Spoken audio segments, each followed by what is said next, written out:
Graça e paz do Senhor Jesus. Bom dia a todos. Bom, para quem não me conhece ou para quem está assistindo, meu nome é Robson, né? Eu sou candidato a presbítero aqui, Igreja Graça Soberana de São Paulo. E eu vou ministrar sobre o ofício de Cristo como rei, conforme observar aqui, né? Já falamos sobre Jesus como profeta, falamos de Jesus como sacerdote, e agora vamos tratar de Jesus como rei.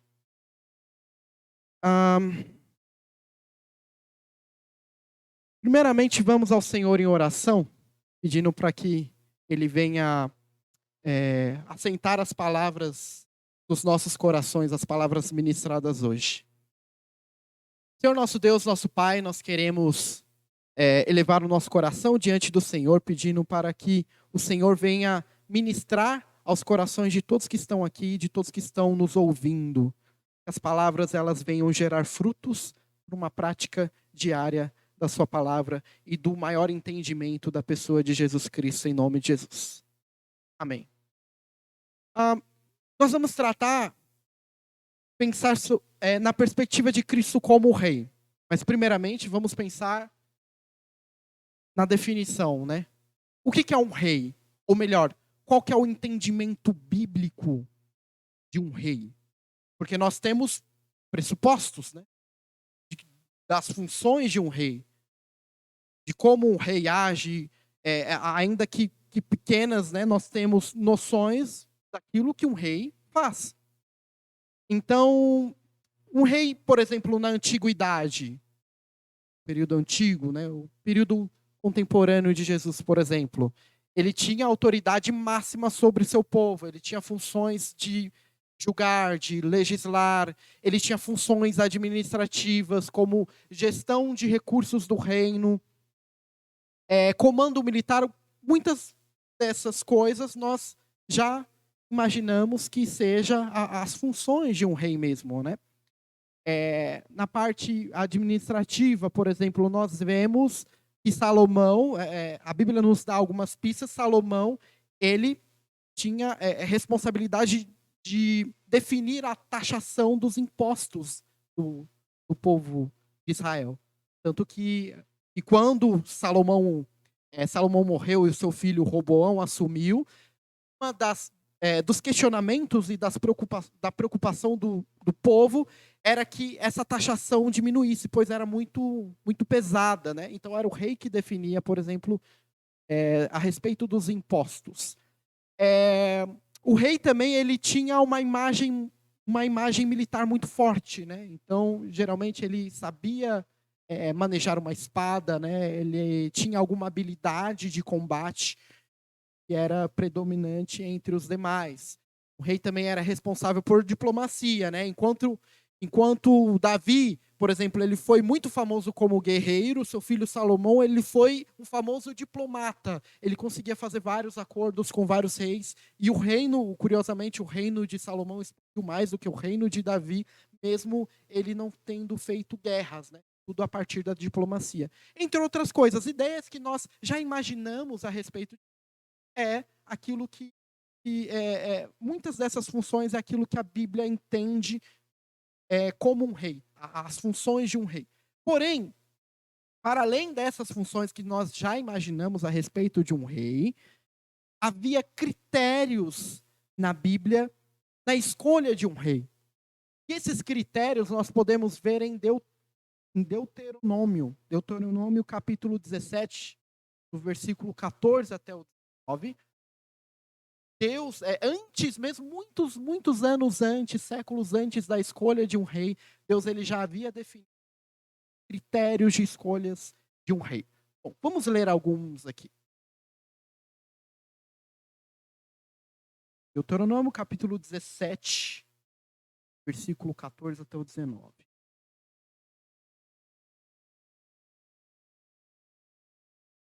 Diz assim, vamos ler na versão NVI.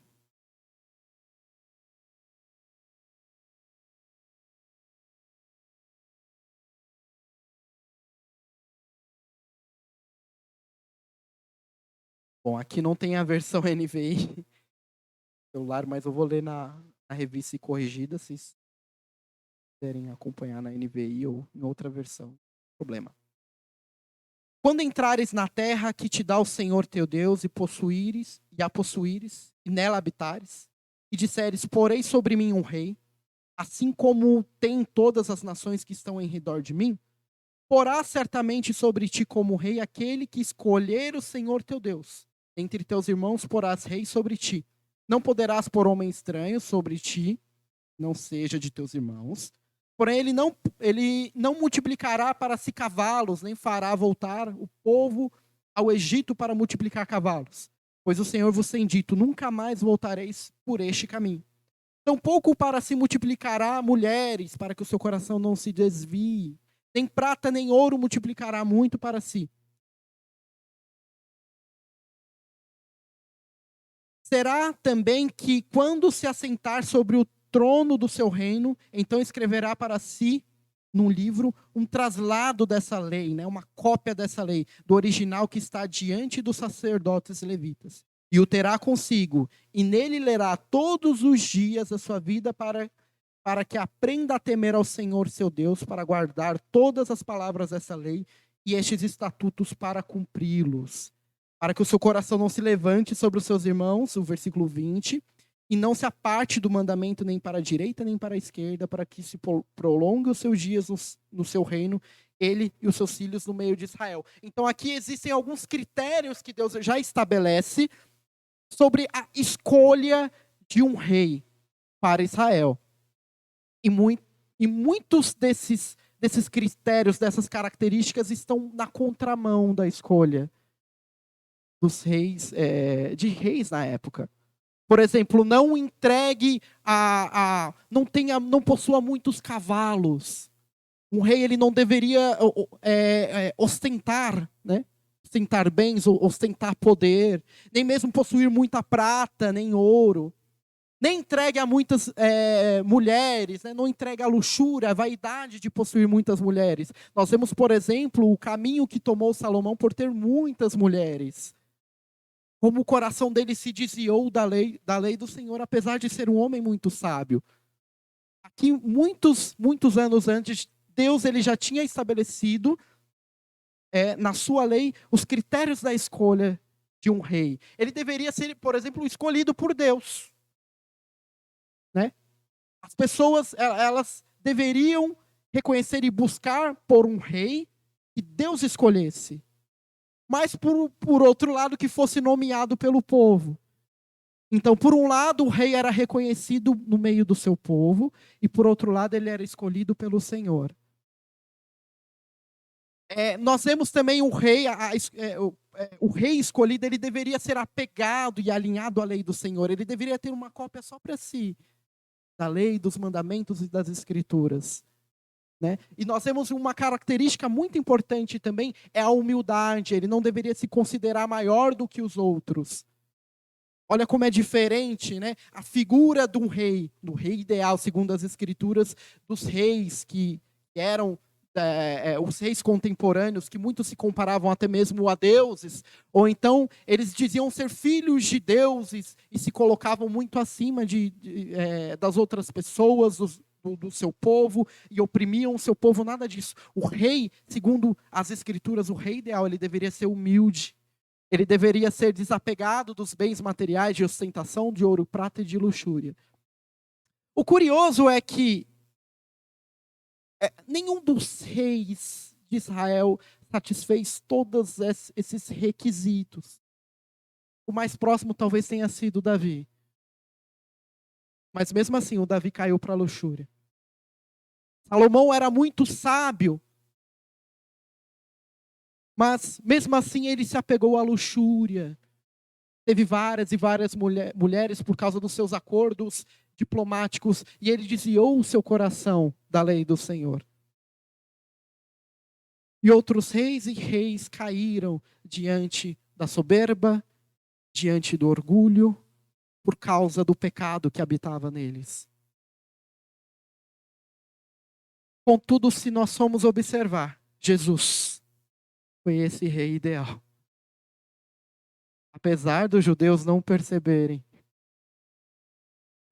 perceberem, o crucificarem. Crucificaram o seu próprio rei, o rei escolhido pelo Senhor. Por isso, eu quero ler, para demonstrar isso, eu quero ler o texto de Mateus capítulo 21, do versículo 1 até o 11, que vai tratar sobre a entrada de Cristo em Jerusalém, a entrada triunfal. E nós vamos ver muitas dessas características apontadas em Deuteronômio, na pessoa de Jesus.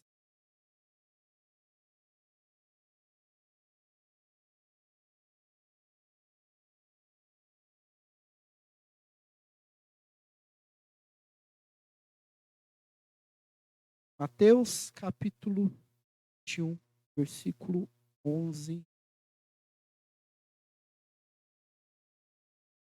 Versículo 1 até o 11, perdão.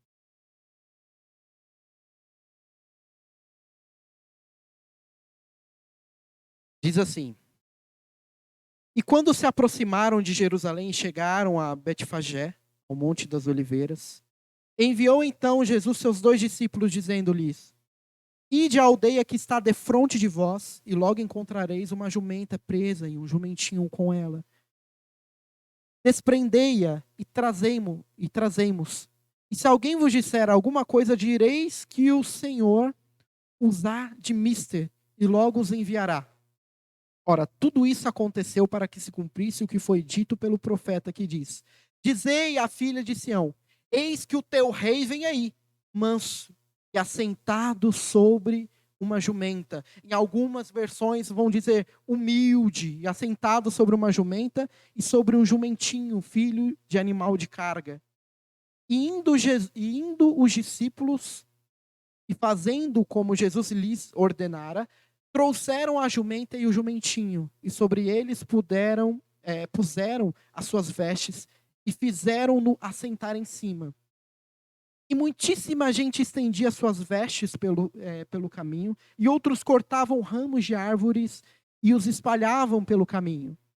E a multidão que ia adiante e a que seguia clamava, dizendo: Hosana ao filho de Davi, bendito que vem em nome do Senhor, hosana nas alturas.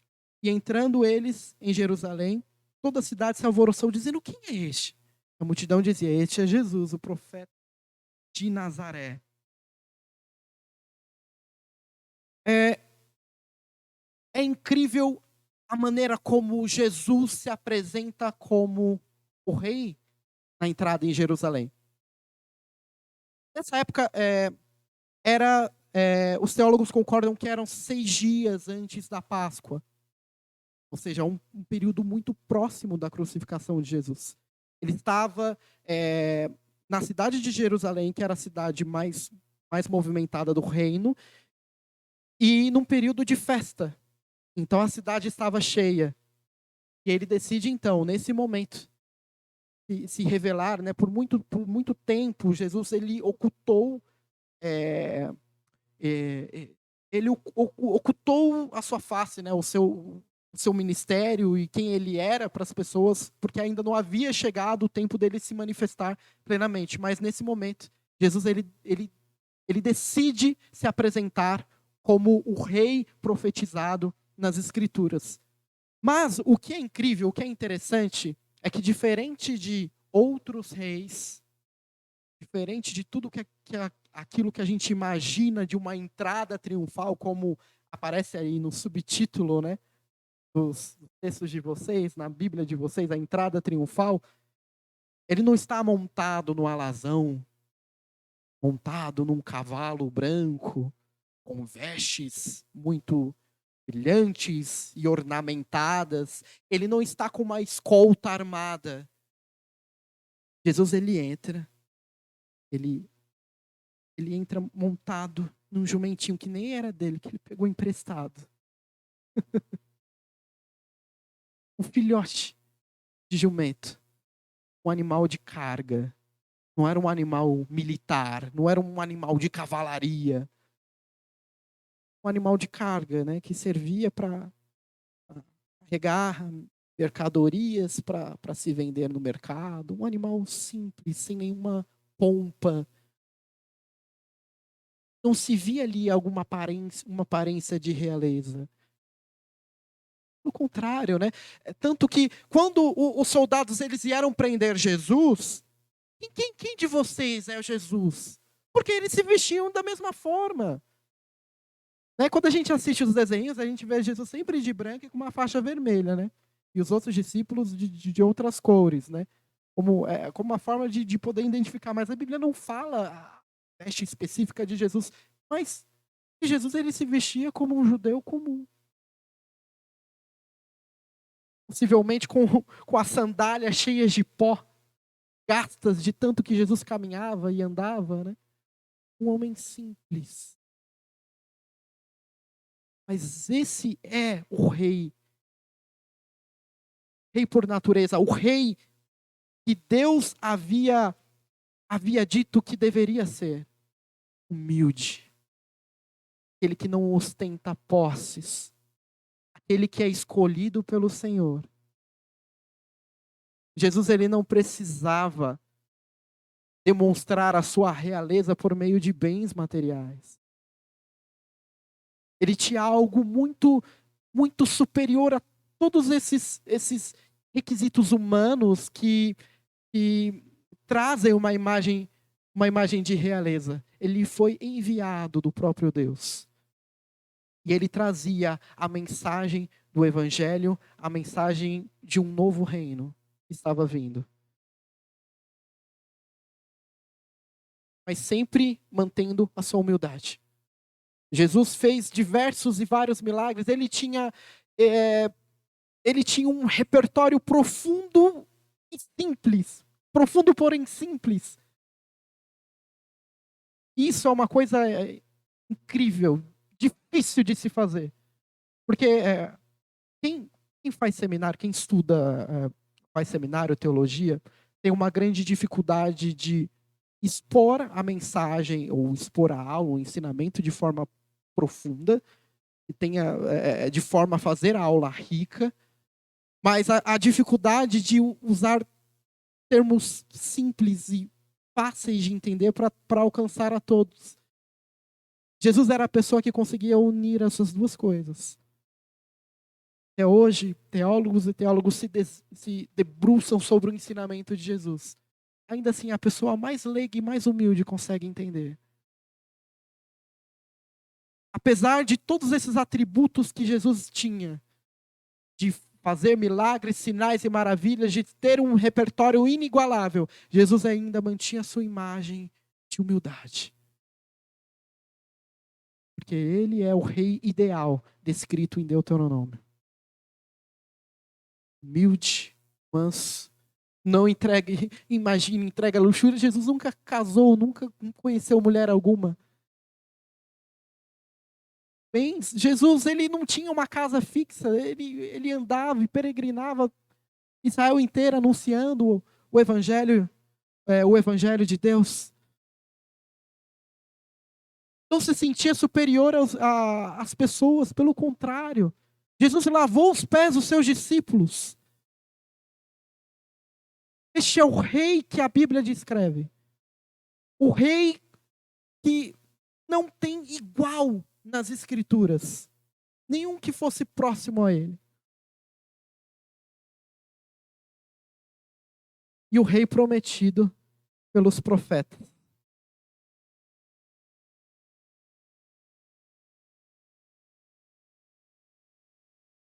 Uma coisa interessante a respeito também, eu mencionei sobre o jumentinho, né? Os teólogos, muitos entendem esse jumentinho como um animal que nunca foi montado. Um animal que nunca tinha sido montado. E isso é um aspecto interessante. Porque na Bíblia,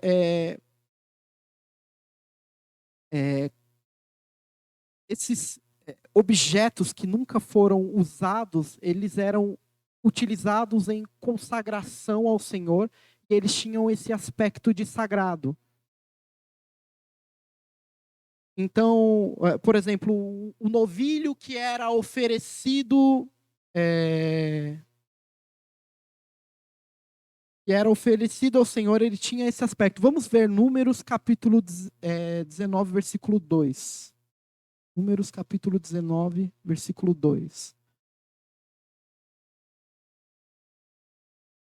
Este é o estatuto da lei que o Senhor ordenou, dizendo: dize aos filhos de Israel que te tragam uma novilha ruiva que não tenha defeito e sobre a qual não tenha sido posto jugo. E a dareis a Eleazar, o sacerdote, e ele a tirará para fora do arraial e degolar-se-á diante dele. Então, para o sacrifício, Deus ordenava uma ovelha, um bezerro, né? Que não fosse, que não tivesse carregado nada, que não tivesse colocado jugo, peso sobre ele. Porque isso dá um aspecto de sagrado, que o animal ele não foi utilizado para fim algum, apenas para aquilo. Ninguém havia montado no jumento. Jesus foi aquele que o montou. Isso traz um aspecto de sagrado, como se aquele animal ele fosse preparado desde a sua existência para carregar o Senhor Rei, o próprio Deus, né? Em Deuteronômio 21, versículo 3, também trata sobre esse aspecto. E na cidade mais próxima ao morto, os anciãos da mesma cidade tomarão uma novilha de manada que não tenha trabalhado nem tenha puxado o jugo. E os anciãos daquela cidade trarão a novilha a um vale áspero que nunca foi lavrado nem semeado, novamente aquela coisa de nunca ter sido usada. E ali naquele vale degolarão a novilha. E tem algo muito interessante acerca da Arca da Aliança também. 1 Samuel, capítulo 3, versículo 7. Diz, porém Samuel ainda não conhecia o Senhor e ainda não... Samuel 3, 7. Porém Samuel ainda não conhecia o Senhor e ainda não lhe tinha sido manifesta a palavra do Senhor. O Senhor, pois, tornou a chamar a Samuel terceira vez. Bom, eu acho que eu errei o texto. Mas fala de um aspecto dos animais que carregavam a Arca da Aliança, animais que nunca tinham sido carregado jugo algum. Eles estavam carregando algo sagrado, então eles não poderiam ter carregado outra coisa. Então é interessante Jesus, apesar de ele estar montado num jumento, num animal que não era nem um pouco real, diz muito ele ter montado num jumento que nunca havia carregado peso algum. Isso mostra uma legitimidade, como se aquele animal ele fosse preparado para carregar um ser sagrado, santo e diferenciado, separado de todos os demais. Isso é algo muito interessante.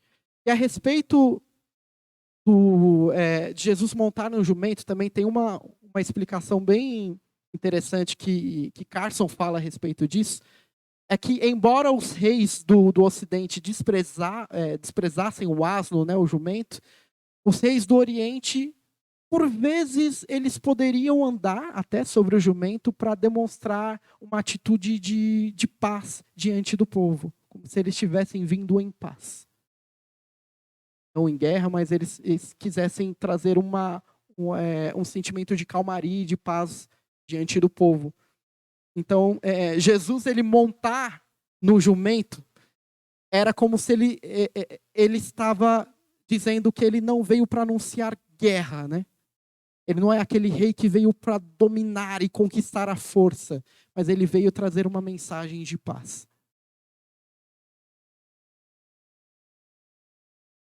As multidões, elas cantavam ao Senhor, né? Hosana, glória a Deus nas alturas. E tem algo muito importante nisso, que a palavra Hosana, ela é utilizada em Salmo 118 como um pedido de socorro. Salva-nos! Pedido de socorro, mas ao longo do tempo, essa imagem, né, essa palavra, ela foi assumindo novos significados e passando a significar um pedido por bênção ou por até mesmo aclamação.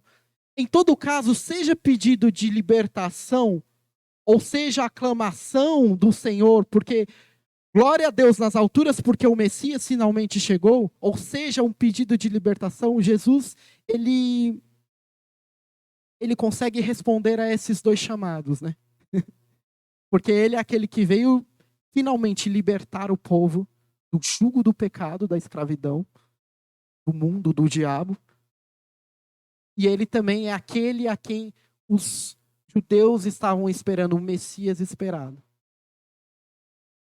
E o fato deles chamarem Jesus como filho de Davi mostra que eles conhecem a linhagem real de Jesus, né? Como se eles assumissem Jesus como o próprio rei.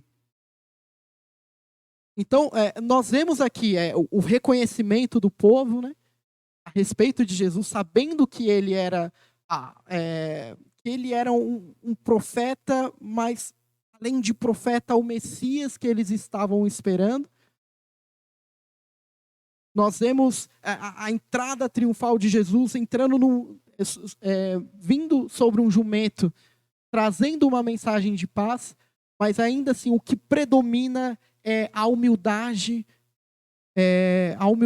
de Jesus, de não se fazer, de não assumir aquela imagem de pompa e de realeza, mas como um judeu entre os outros, né? Jesus, como o maior rei entre todos os reis que já existiram, tanto na Bíblia como outros reis da história, ainda assim, tendo uma postura de humildade, né? É o rei servo. É o rei poderoso e soberano, mas o rei montado no jumento. Esse contraste, né, entre a realeza, a grandeza, a majestade de Jesus e ao mesmo tempo a sua humildade, o seu coração em se mostrar próximo daquelas pessoas, isso é algo que é realmente surpreendente que nós podemos ver da pessoa de Jesus.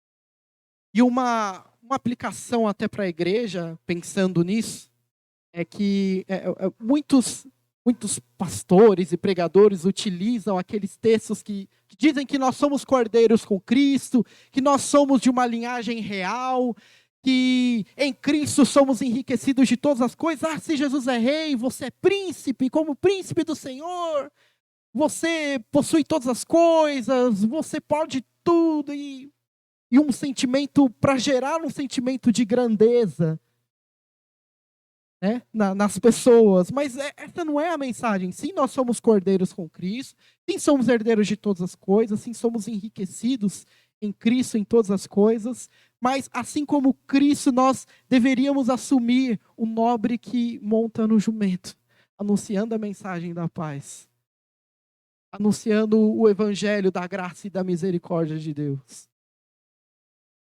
Deveríamos abaixar, né, os nossos egos e a nossa cabeça para nos vermos mais próximos daquelas pessoas. De dizermos, somos sim filhos de Deus, somos sim novas criaturas, mas nós não estamos distantes de vocês. Dia nós estivemos na condição de vocês. Mas nós somos resgatados, nós somos feitos filhos de Deus, sim, cordeiros com Cristo, sim.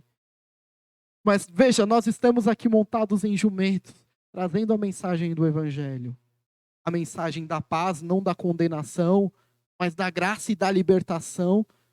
A mensagem daqueles que clamam por Hosana, clamam por salvação, por libertação, por remissão dos pecados, por libertação do jugo, da escravidão, do diabo, do mundo. Nós somos aqueles que anunciamos as boas novas de Jesus. Então, nós deveríamos assumir, sim, essa posição que a Bíblia nos coloca como nobres em Cristo, é até bonita, bela e verdadeira, mas o nobre em Cristo que imita o Cristo Rei Servo que Jesus foi.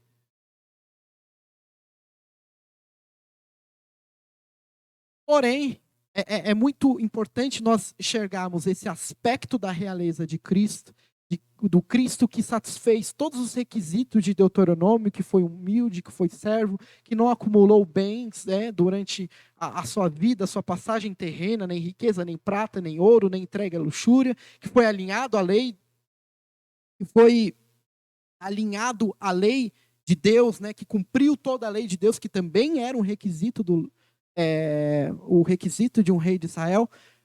É importante nós termos essa visão, esse aspecto da realeza de Cristo, mas não podemos perder de vista a majestade e a soberania do nosso Senhor. Por isso, vamos abrir, eu convido os irmãos a abrirem Apocalipse capítulo 15, versículo 2 até o 4.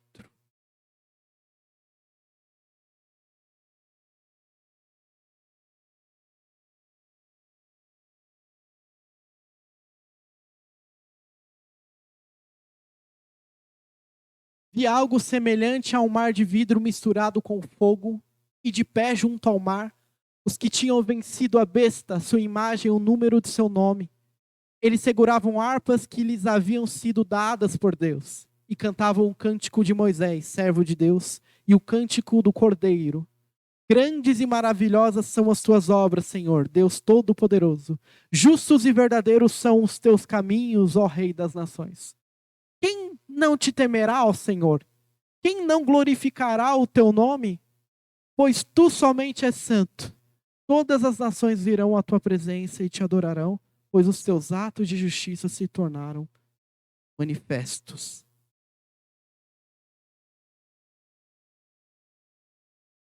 E nós vemos os remanescentes, né? Aqueles que resistiram à adoração da besta e recusaram a sua marca, vitoriosos e cantando, né? Fazendo canções a respeito do nosso Senhor Jesus Rei. E é interessante que primeiro, antes deles cantarem a canção do Cordeiro, eles fazem a canção de Moisés, que trata da libertação do povo hebreu do Egito para a terra prometida de Canaã. E há esse paralelo, né? O povo judeu, eles batiam no peito que eles haviam sido remidos e libertos da escravidão dos egípcios. Na realidade, a libertação deles não estava completa, pois embora eles tenham saído do Egito, o Egito não havia saído do coração deles. Os seus corações ainda estavam escravizados pelo pecado. Pelo pecado, pelo mundo, pela carne.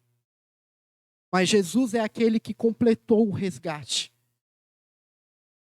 Um resgate espiritual. Ele é aquele que remiu o seu povo e que libertou que libertou o seu povo das mãos do diabo. Aquele que libertou o seu povo das trevas para a luz. Por isso esse paralelo entre Moisés e Jesus. Enquanto que Moisés foi aquele que... Moisés, na verdade, nesse sentido, ele é apenas uma sombra. O que ele fez foi... os seus atos foram uma sombra dos atos de Jesus. Moisés fazendo a libertação do povo hebreu, né, da escravidão do Egito para a terra de Canaã, enquanto aquilo ele apontava para algo muito maior, muito mais sublime, que era o resgate do reino das trevas para o reino do Filho do seu amor, o resgate feito por Jesus, o nosso libertador. E então, depois de cantarem o cântico de Moisés, eles cantaram o cântico do Cordeiro, e nós vemos essa breve canção que nós lemos aqui no texto, né? E no cântico, Jesus ele é apresentado como todo-poderoso que no Antigo Testamento, né, tinha uma palavra em hebraica que é o El Shaddai, não sei se é essa mesma expressão, né? O Guilherme vai saber melhor do que eu. Mas é o El Shaddai, era aquele que possui todo o poder e domínio sobre toda a existência, né? Na ocasião em que Deus ele anunciou esse nome pela primeira vez, foi na ocasião em que Abraão tinha 99 anos. E Jesus disse que e Deus disse que ele seria pai de multidões. Até isso mostra o tamanho da grandeza e do poder de Deus, né? Que ele tem um domínio sobre toda a natureza, sobre todas as coisas, podendo fazer grandes maravilhas. Mesmo fazer com que um homem de 99 anos fosse um pai, além de um pai, um patriarca, né? Aquele que seria pai de uma nação, aquele que geraria uma nação e um povo depois de si. E eu estava pensando, né, fazendo essa mensagem, né, a respeito de Abraão com 99 anos, eu lembrei do alfaiate que tem lá na loja, né, que eu trabalho, e ele tem uns seus 80 e poucos anos, e ele anda devagarzinho assim, né, todo velhinho, costurando devagar, fala devagar, parece todo cansado, todo velho. Meu Deus do céu, como que Abraão conseguiu, né? 10, 15 anos, ainda pensando que Abraão fosse mais viril do que aquele homem. Ele conseguiu gerar um filho na sua esposa, que também era muito idosa. Eu até dou risada, porque lembrando desse alfaiate, né, mais velho, eu olhei para ele assim, eu falei, né, o seu Fran, né, eu falei, seu Fran, senhor, eu tenho certeza que o senhor não sabe meu nome. Ele, claro que eu sei, Andrei. Ele falou assim para mim.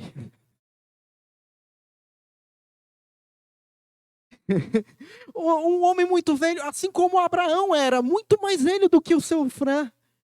Apesar disso, conseguiu ser pai de multidões, conseguiu ter um filho, conseguiu gerar um filho na sua esposa, mas não por força própria, mas porque o El Shaddai havia prometido a ele e feito esse milagre. Portanto, o El Shaddai, o Todo-Poderoso, é aquele que possui domínio sobre tudo e sobre todas as coisas. Aquele que possui todo o poder e que nada é impossível. E essa alcunha de Todo-Poderoso ficou conhecida entre os patriarcas. Isaac, quando ele foi abençoar a Jacó, foi abençoar por engano a Jacó, ele disse que o Todo-Poderoso te abençoe. Né? O Todo-Poderoso lhe abençoe. Ele usa essa alcunha do Todo-Poderoso que ficou conhecido entre os patriarcas. Jesus, como Todo-Poderoso, isso mostra o tamanho da sua majestade, da sua grandeza. E por um lado, ele foi o rei montado no jumento, por outro lado, ele é maior do que todos, está acima de todos e tem domínio sobre tudo. Ele tem poder sobre a natureza e tudo que existe. Domínios de Cristo se estendem sobre toda a criação, mesmo sobre as coisas que nós criamos. Por isso ele pode fazer sinais e maravilhas. Tem uma frase até de Kuyper, que eu gosto bastante, que diz assim: não há 1 centímetro quadrado em todo o domínio da nossa experiência humana sobre a qual Cristo, que é soberano de todos, não clame meu. Então, mesmo aquilo que nós criamos pertence a Cristo. Toda a natureza é minha. Jesus, ele clama: natureza é minha. Os céus, a terra, meus. Os reinos são meus. A ciência é minha. A psicologia é minha. Todos os domínios e todos os campos do saber são meus. Tudo pertence a Deus. Tudo pertence a Cristo, que é soberano sobre todas as coisas, o Todo-Poderoso, o El Shaddai. Jesus é aquele que parou a tempestade. E o que é interessante quando Jesus ele para a tempestade e os seus discípulos ficam perplexos é que Jesus ele não fez uma oração. Sim, ele fez uma oração e os ventos se acalmaram. Jesus ordena. Ele ordenou que o mar aquietasse, ele repreendeu os ventos. E os seus discípulos ficaram espantados. E disseram: quem é este que até o mar lhes obedece? Que tipo de profeta é esse que tem domínio sobre a natureza? Eles estavam começando a vislumbrar o El Shaddai, o Jesus Todo-Poderoso. E isso me fez refletir sobre o quanto nós ficamos espantados, por vezes, né, com os ventos da vida, sem nos darmos contas de que o Todo-Poderoso está no nosso barco. Jesus, o Todo-Poderoso. Agimos como os discípulos, Jesus, acuda Jesus, pelo amor de Deus. Ficamos desesperados e perdidos, com medo de nós afundarmos em nossa fé, em nossos medos, em nossas angústias. Mas nós não nos damos conta do tamanho, da grandeza, da majestade e do poder de Jesus. E com uma simples repreensão, já faz todo o vento se acalmar. Já faz o mar se acalmar, já repreende o vento, e já traz um tempo de bonança. Nós sentimos muitas vezes o erro dos apóstolos de não confiarmos plenamente no Senhor, de não reconhecermos esse atributo de poder. Isso é um desafio para nós, para a nossa igreja. É um desafio porque nós passamos por momentos e por dificuldades, né? Os irmãos sabem, em relação à nossa igreja, aos desafios que nós temos, aos nossos planos de expansão e todas as coisas que nós queremos fazer e implantar. Tem a dúvida, vem o medo, será que vai dar certo? Será que o calendário vai funcionar? Será que as finanças vão ajudar? E nós ficamos preocupados e ficamos temerosos. Mas nós precisamos nos dar conta de que o Todo-Poderoso está no nosso barco. E de que essa obra, primeiramente, antes de ser nossa, é dele. Ele que gerou o desejo em nossos corações de manter, de fazer tudo isso aqui acontecer. Ele é o dono da obra. Ele que dará toda a provisão para que a obra seja sustentada. E a alcunha do Senhor Todo-Poderoso, no versículo 3, está diretamente conectada à frase anterior que fala sobre os grandes feitos e maravilhas do nosso Senhor. O poder de Jesus e o poder de Jesus está aliado à sua justiça, retidão e santidade, que faz dele um rei ímpar, como nós vimos no texto também. Senhor Deus Todo-Poderoso, justos e verdadeiros são os teus caminhos, ó Rei das Nações. Ele não é apenas poderoso, ele não apenas tem o poder, ele não é aquele rei que tem poder e domínio sobre todas as coisas. Esse poder, essa grandeza, essa majestade de Jesus está aliado a um coração que é justo, que é fiel, que é verdadeiro, que é santo. Nisso nós vemos como os atributos e as características de Jesus são perfeitas e equilibradas.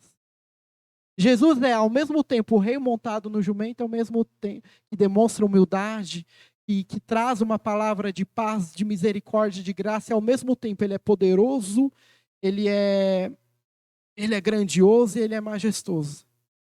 Vemos em Jesus a perfeição, os atributos todos equilibrados. Pensando sobre o poder e a majestade de Jesus, né? Jesus, o El Shaddai, o Todo-Poderoso, eu passei a refletir o quão pouco vimos da demonstração do nosso Senhor. Você pode pensar na coisa mais incrível que aconteceu com você, e que você atribui glória a Deus e graças a Deus faça isso mesmo, né? Eu penso, por exemplo, no meu casamento, que foi uma coisa assim que muitas vezes eu achei improvável acontecer a festa, que era um sonho meu, um sonho da Jennifer, e aconteceu, e nós atribuímos glória a Deus, mas isso ainda é pouco, perto da grandeza e da majestade que o Senhor pode fazer. Perto do poder e do poder do nosso Senhor, da soberania e grandeza do nosso Deus, isso me faz refletir que nós talvez poderíamos ser mais ousados, ter mais ousadia em pedir coisas grandiosas ao nosso Senhor, sabendo que Ele é todo poderoso. De ter uma disposição do coração pensando, uma vez que Deus é todo poderoso, eu posso pedir ao meu Deus, ao meu Jesus poderoso, que grandes, grandes coisas aconteçam, por exemplo, em nosso meio, na nossa igreja. Nós podemos pedir por um prédio novo, por um local novo em que nós podemos congregar. Nós podemos pedir que Deus ele traga o seu avivamento, o seu poder sobre a sua igreja. Nós podemos pedir para que Deus envie mais vidas para nós. Nós podemos pedir para vermos coisas maiores, grandiosas que o Senhor pode fazer em nosso meio. E principalmente a respeito dessa disposição de ver o reino de Deus se expandido, nós deveríamos ser ousados em falar com o nosso Senhor, uma vez que Ele é o Todo-Poderoso. Outra coisa sobre esse texto é que há um paralelo entre o domínio de Cristo e o domínio da besta, né? Já que nós estamos falando de um texto profético que está em Apocalipse. Em Apocalipse 13, versículo 2, nós podemos abrir rapidamente.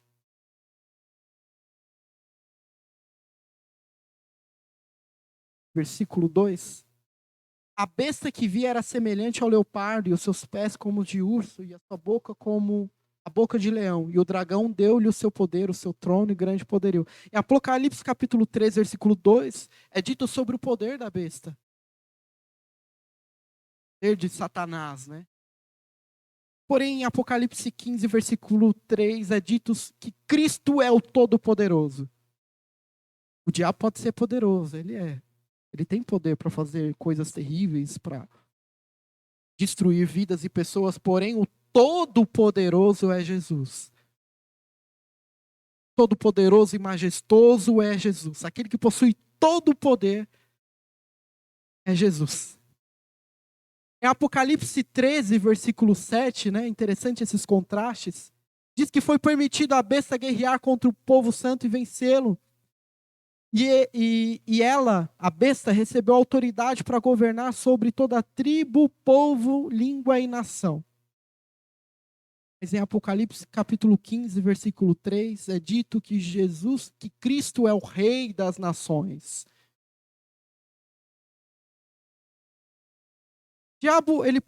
Satanás, ele pode ter poder para fazer coisas terríveis, né? Mas a majestade pertence ao nosso Deus, ao nosso Cristo.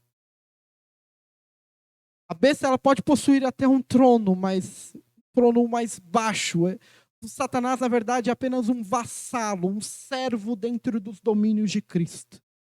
Pois toda existência pertence ao nosso Deus, pertence ao nosso Cristo.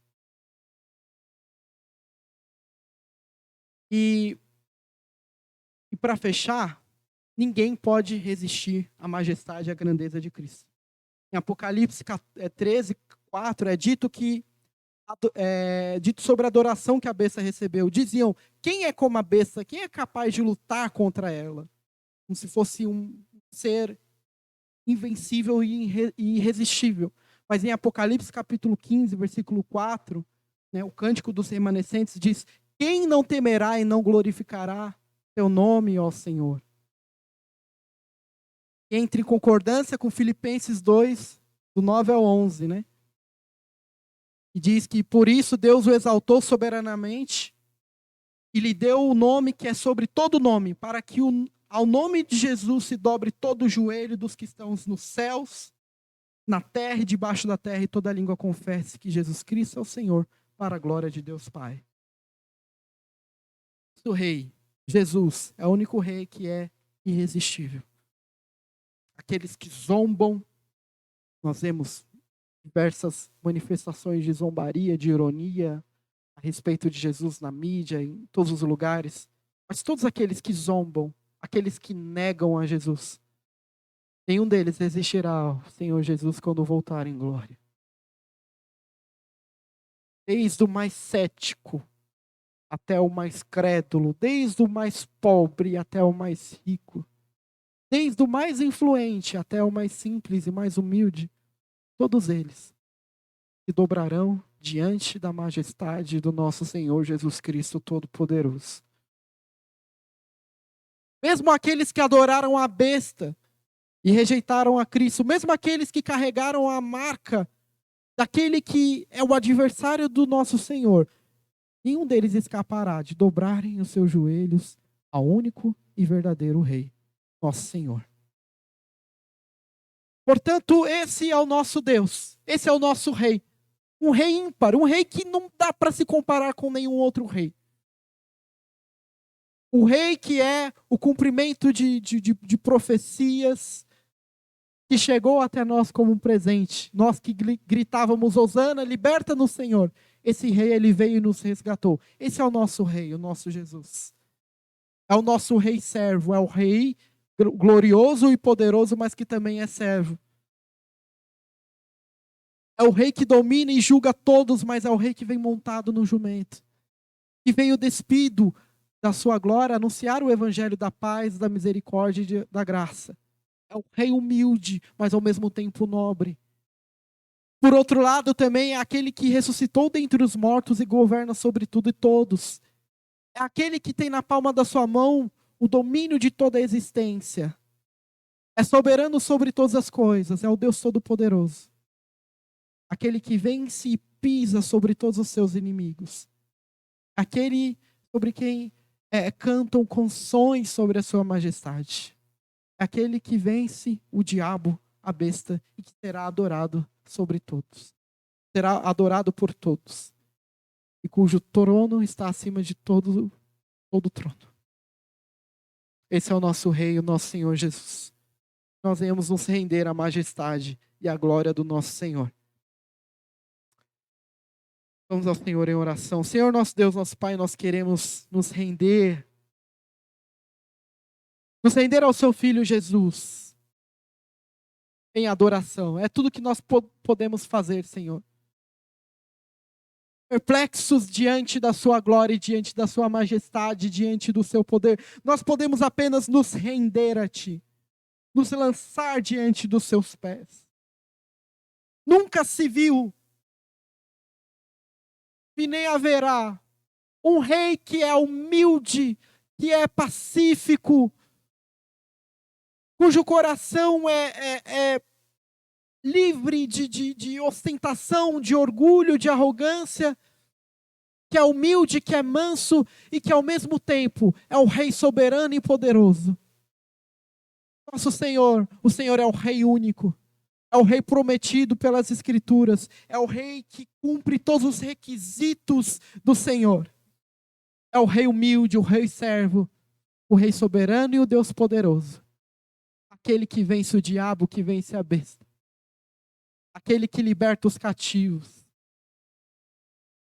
E que exalta o seu povo, mesmo que eles não mereçam. Glórias te damos a ti, Senhor, o nosso único e verdadeiro Rei. Louvado e exaltado seja o seu nome. Amém.